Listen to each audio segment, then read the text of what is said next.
Hello student, मेरा नाम है बीएन और आप देख रहे हैं आपका अपना YouTube channel education hub with B N Sharma. Student, आज हम बात करेंगे कुछ बहुविकल्पी प्रश्नों की जो आपके जीव विज्ञान के पाठ पुष्पी पादपों में लैंगिक जनन निषेचन पूर्व घटनाएं एवं निषेचन से रिलेटेड हैं।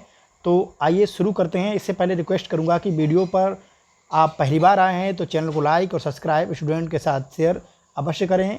तो शुरू करते हैं आज का ये वीडियो। पहला क्वेश्चन जो है वो लिया गया है, पुष्प होता है, यानी पुष्प की बात करेंगे तो सबसे पहले हमने पुष्प से ही क्वेश्चन लिया है कि पुष्प जो है वो होता है। तो पुष्प होता है एक रूपांतरित तना। पुष्प क्या होता है? एक प्रहोर होता है जिसे हम तना भी कहते हैं। ठीक है, उत्तर की व्याख्या आपको दिखाई दे रही होगी डिस्प्ले पर कि पुष्प जो है एक विशेष प्रकार का रूपांतरित प्रहोर अर्थात तना है जिसमें नर तथा मादा दोनों जननांग होते हैं। ठीक है, यहाँ पर ये इंपॉर्टेंट क्वेश्चन लाइन बन जाती है कि मादा और नर जननांग दोनों पुष्प में पाए जाते हैं। अब देखिए, जिसमें दोनों जननांग होते हैं उसे हम द्विलिंगी पुष्प कहते हैं और जिसमें केवल एक भाग होता है उसे एकलिंगी पुष्प कहते हैं। तो फर्स्ट का जो राइट आंसर हो जाएगा वो बी हो जाएगा, रूपांतरित तना। यानी पुष्प जो होता है वो रूपांतरित तने का रूपांतरित भाग होता है। ठीक है, नेक्स्ट देखेंगे क्वेश्चन नंबर 2। आवृतबीजी पौधों में पुंकेसर क्या होता है? तो आवृतबीजी पौधों में जो पुंकेसर होता है वो पुष्प का नर जननांग कहलाता है। 20 का राइट आंसर हो जाएगा। ठीक है, पुष्प का नर जननांग कहलाता है। क्लियर। एंड थर्ड जो देखेंगे, लघु बीजाणु जनन के अंतर्गत परिवर्धन होता है। तो लघु बीजाणु जनन के अंतर्गत जो परिवर्धन होता है वो पराग कोश में परिवर्धन होता है। किसका? पराग कणों का। तो इसका जो राइट आंसर हो जाएगा वो डी हो जाएगा, ए बी दोनों। यानी पराग कोश में किसका होता है? पराग कणों का पराग कणों का परिवर्धन होता है। तो डी इसका राइट आंसर हो जाएगा। एक और अलग से बात, पराग कणों के अध्ययन को हम क्या कहते हैं? तो पराग कणों के अध्ययन को हम कहते हैं पॉलिनोलॉजी। ठीक है, पॉलिनोलॉजी कहते हैं। ठीक है, या पैलिनोलॉजी कहते हैं। ठीक है, परागणु विज्ञान कहते हैं, लॉजी। ठीक है, राइट आंसर हो जाएगा इसका डी। नेक्स्ट देखेंगे क्वेश्चन नंबर 4। परागकण मात्र कोशिकाओं में गुणसूत्रों की संख्या कैसी होती है? तो परागकण यानी मदर सेल्स में गुणसूत्रों की जो संख्या होती है वो द्विगुणित होती है। 20 का राइट आंसर हो जाएगा। आप नीचे उत्तर की व्याख्या भी देखते चलिएगा। ये जो दिया है, परागकण मात्र कोशिकाओं में गुणसूत्रों की संख्या द्विगुणित होती है। ठीक है, नेक्स्ट, लघु बीजाणुओं का निर्माण लघु बीजाणु मात्र कोशिका में किसके विभाजन के परिणाम के अंतर्गत होता है? तो 5 का जो राइट आंसर हो जाएगा वो ए हो जाएगा। यानी जो विकास होता है लघु बीजाणुओं का निर्माण जो होता है लघु बीजाणु मात्र कोशिका से, वो होता है अर्धसूत्री विभाजन के द्वारा। ठीक है, ए इसका राइट आंसर हो जाएगा। यहाँ व्याख्या भी दी है, लघु बीजाणुओं का निर्माण लघु बीजाणु मात्र कोशिका में अर्धसूत्री विभाजन के परिणाम के स्वरूप होता है। और अर्धसूत्री विभाजन में जो कोशिकाएं हैं वो कोशिकाओं की आधी रह जाती हैं। ठीक है, नेक्स्ट 6 देखेंगे, पराग कोश की प्रत्येक पाली में कितने प्रकोष्ठ होते हैं? तो कितने प्रकोष्ठ होते हैं? 2 प्रकोष्ठ होते हैं। ठीक है, राइट आंसर हो जाएगा ए। इसका राइट आंसर हो जाएगा 2 प्रकोष्ठ होते हैं। ठीक है, जिन्हें लघु बीजाणुधानी या माइक्रोस्पोरेंजियम या पोलन शेक कहते हैं। ठीक है, यहाँ व्याख्या आप देखेंगे, प्रत्येक पाली में 2 प्रकोष्ठ होते हैं जिन्हें लघु बीजाणुधानी या माइक्रोस्पोरेंजियम या परागपुट कहते हैं। ठीक है, नेक्स्ट क्वेश्चन नंबर 7 देखेंगे, लघु बीजाणुजनन में पुष्प की संरचनाएं भाग लेती हैं।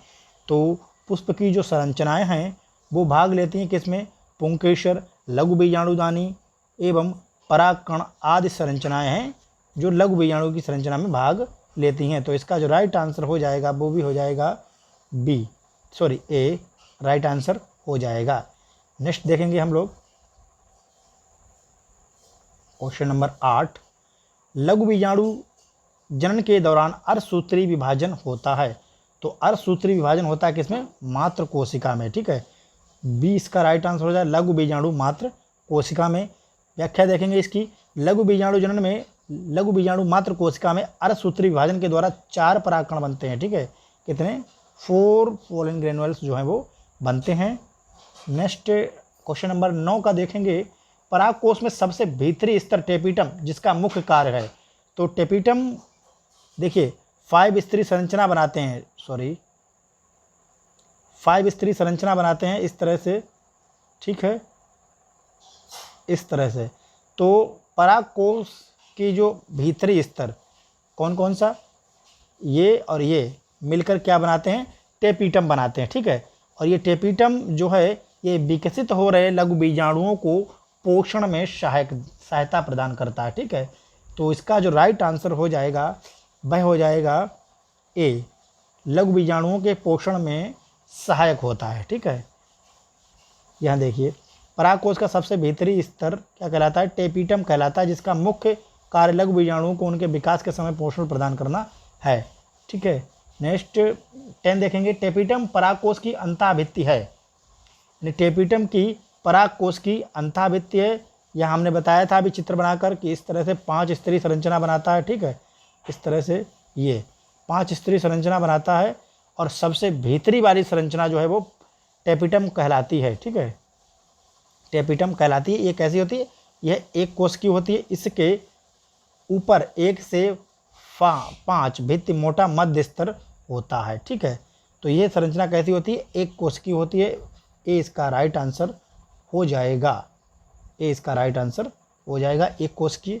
नेक्स्ट देखेंगे, पेरीप्लाज्मोडियम बनता है, पेरीप्लाज्मोडियम बनता है, ये बनता है टेपिटम कोशिकाओं के प्रोटोप्लाज्म के द्वारा, ठीक है। तो इसका जो राइट आंसर हो जाएगा वह भी ए हो जाएगा। टेपिटम कोशिका के जीव द्रव्य से बनता है, यानी टेपिटम सेल्स जो हैं प्रोटोप्लाज्म होता है उनके द्वारा पेरीप्लाज्मोडियम बनता है। और ये क्या कार्य करता है, यहाँ देखेंगे हम व्याख्या में। टेपिटम कोशिकाओं के जीव द्रव्य से श्रावण पेरीप्लाज्मोडियम बनता है, इसे ग्रंथिल व अमीबी प्रकार की कोशिकाएं जो हैं वो डेवलप होती हैं, ठीक है। नेक्स्ट 12 का क्वेश्चन देखें, प्राथमिक पुंज बीजाणु जनन कोशिकाएं निर्माण करती हैं, तो ये निर्माण करती हैं लघु बीजाणु मात्र कोशिकाओं का, ठीक है। 20 ए इसका राइट आंसर हो जाएगा 12। 13 देखेंगे, लघु बीजाणु का बाह्य चोल स्पोरोपोलिन नामक प्रतिरोध पदार्थ का बना होता है, यह प्रतिरोध पदार्थ निर्मित करता है,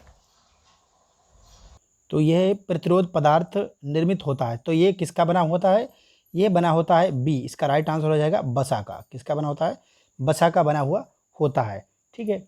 बात करेंगे लघु बीजाणु, तो ये लघु बीजाणु का बाह्य चोल स्पोरोपोलिन कहलाता है। ये उच्च ताप, कठोर अम्ल एवं क्षारों पर इसका कोई प्रभाव नहीं पड़ता और ये वसा से निर्मित होता है, ठीक है। तो 13 का जो राइट आंसर हो जाएगा वो बी हो जाएगा, 20 का राइट आंसर हो जाएगा, ठीक है। नेक्स्ट 14 देखेंगे हम।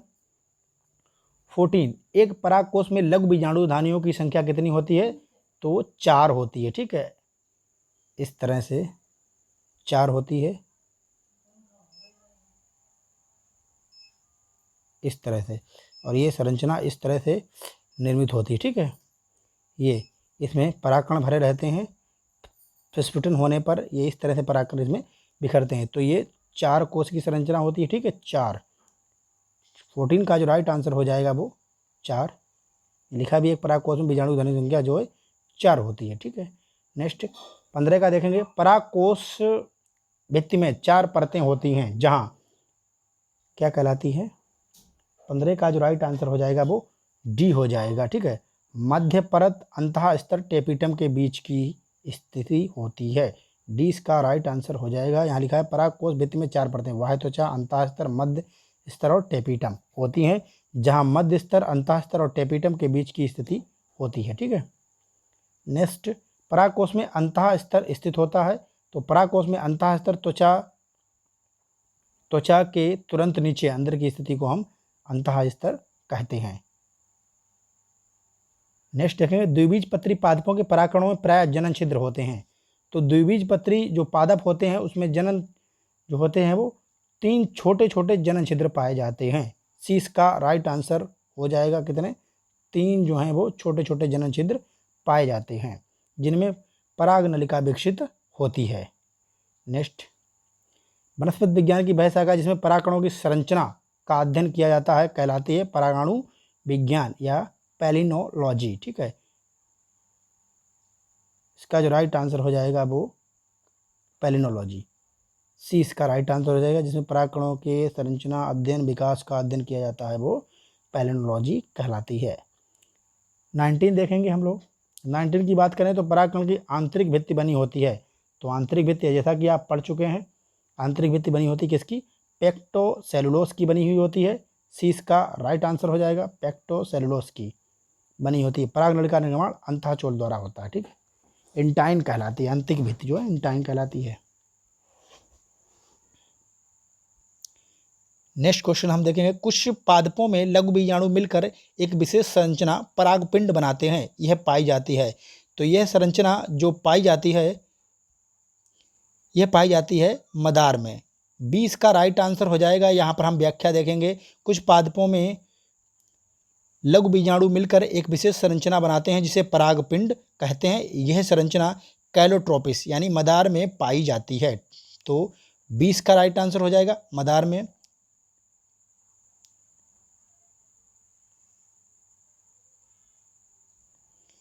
नेक्स्ट 21 देखेंगे, परागकोश के परिपक्व होने पर नष्ट हो जाता है। तो क्या हो जाता है? उसके पालियों में जो मध्य ऊतक की संरचना पाई जाती है वो नष्ट हो जाती है। इसका राइट आंसर हो जाएगा, क्योंकि वो परिपक्व हो गए और फटने के लिए तैयार हैं। तो ऊतक जो होते हैं वो फटने से रोकते हैं, तो ये संरचना जो है वो डिस्ट्रॉय हो जाती, खत्म हो जाती है, ठीक है। तो इसका राइट आंसर ए हो जाएगा।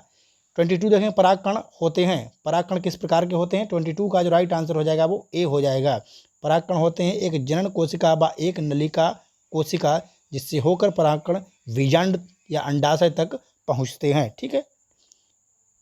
ए इसका राइट आंसर हो जाएगा। नेक्स्ट 23 देखेंगे, परागकण के केंद्रक के चारों ओर कोशिका द्रव्य हो जाने से तैयार होती है।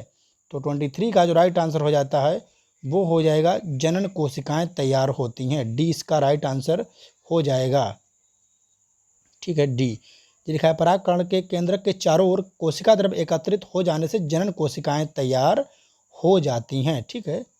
नेक्स्ट 24 देखें, किस पादप के परागकण एलर्जी का कारक हैं? तो इसे हम कहते हैं पार्थीनियम। पार्थीनियम घास, या इसको कांग्रेस घास या अन्य अन्य नामों से भी इसको जानते हैं। तो व्याख्या इसकी देख लेते हैं। 24 का डी राइट आंसर हो जाएगा। इसकी व्याख्या को हम देख लेते हैं। भारत में सन 1950 में कनाडा से आयात किए हुए गेहूं के साथ आने वाला पार्थीनियम या गाजर घास या कांग्रेस घास या कनाडा घास के परागकण एलर्जी का कारक बनते हैं। इसका राइट आंसर हो जाएगा डी। जो आई थी कनाडा से आयात होकर गेहूं के साथ आई थी, पार्थीनियम या गाजर घास इसको कहते हैं, गाजर के पत्तों की जैसी दिखती है उसको।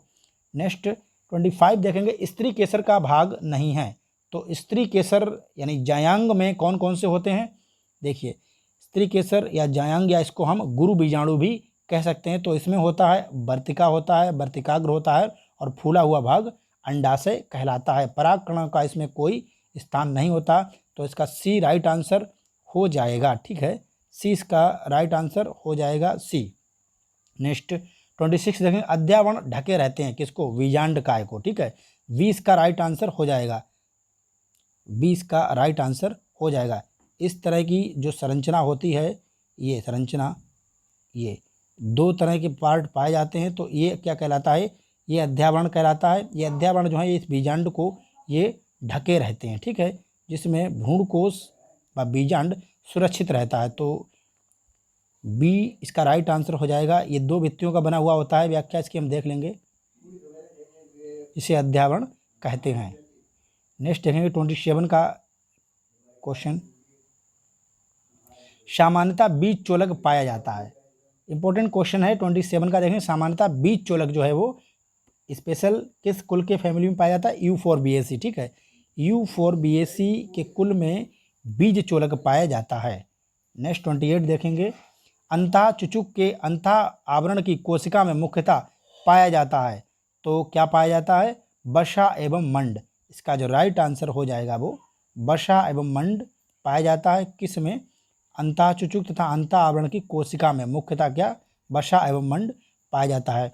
इसी के साथ स्टूडेंट आज का ये वीडियो यहीं पर समाप्त करता हूँ। मिलता हूँ अगले वीडियो में और कुछ महत्वपूर्ण ऑब्जेक्टिव क्वेश्चनों के साथ।